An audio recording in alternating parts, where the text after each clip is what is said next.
चलिए बुलेटिन में सबसे पहले बात करेंगे छत्तीसगढ़ की। यहां राजधानी रायपुर में नाबालिगों से गांजा तस्करी का एक सनसनीखेज मामला सामने आया। बच्चों के पेट पर बांध करके तस्करी की जा रही थी।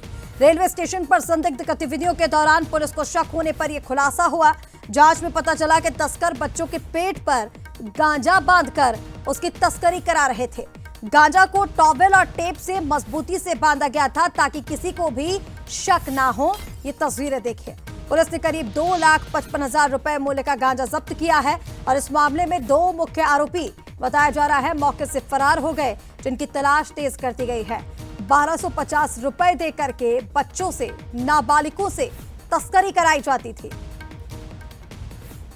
आपको बता दें, पुलिस आरोपियों की तलाश में जुटी है और पूरे नेटवर्क की जांच फिलहाल की जा रही है। लेकिन बड़ा सवाल खड़ा होता है।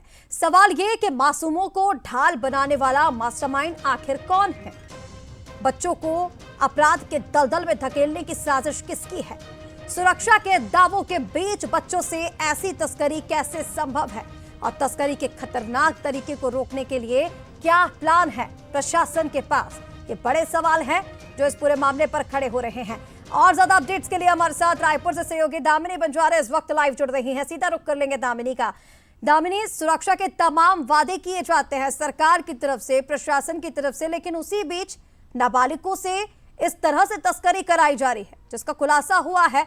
देख रहे हैं हम किस तरह से तस्वीरों में बच्चों के पेट पर गांजे को बांधा गया और सवाल उठता है कि आखिर छत्तीसगढ़ में इतना गांजा कहां से आ रहा है? कौन इस पूरी साजिश का मास्टरमाइंड है?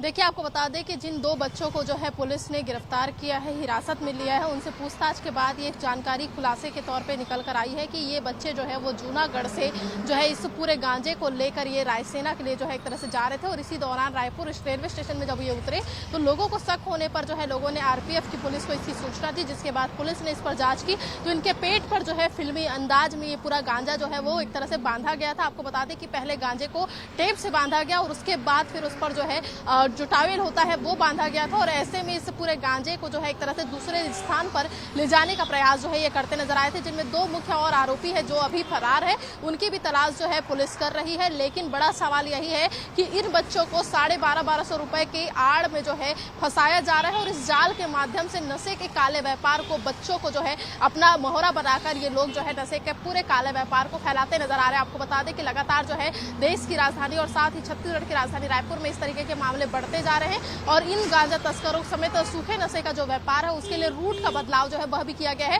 पहले जो सड़क मार्ग से गांजे की तस्करी है वो की जाती थी, लेकिन अब ट्रेन के माध्यम से और एक तरह से पार्सल के माध्यम से गांजा समेत सूखे नशे के पदार्थों को जो है छत्तीसगढ़ की राजधानी समेत तमाम अलग अलग जिलों में जो है वो पहुंचाया जा रहा है। और इसमें जो है एक तरह से सहयोगी बना रहे हैं तो वो उन बच्चों को जो गरीब स्थिति से जो है जूझ रहे हैं। और अब देखने वाली बात यह है कि आने वाले वक्त में इन बच्चों से पूछताछ के बाद क्या कुछ खुलासा होता है और कितनी बार ये बच्चे इस तरीके की गांजा तस्करी को किए हैं, इसे लेकर भी जानकारी जो है पुलिस अब जुटा रही है। और आरपीएफ की ये बड़ी कार्रवाई है जिसमें इस तरीके की जांच में जो है अन्य जानकारी आने वाले वक्त में आ सकती है। बिल्कुल, कई बड़े खुलासे इस पूरे मामले में आने वाले वक्त में हो सकते हैं। दामिनी, फिलहाल तमाम अपडेट्स के लिए बहुत शुक्रिया आपका। और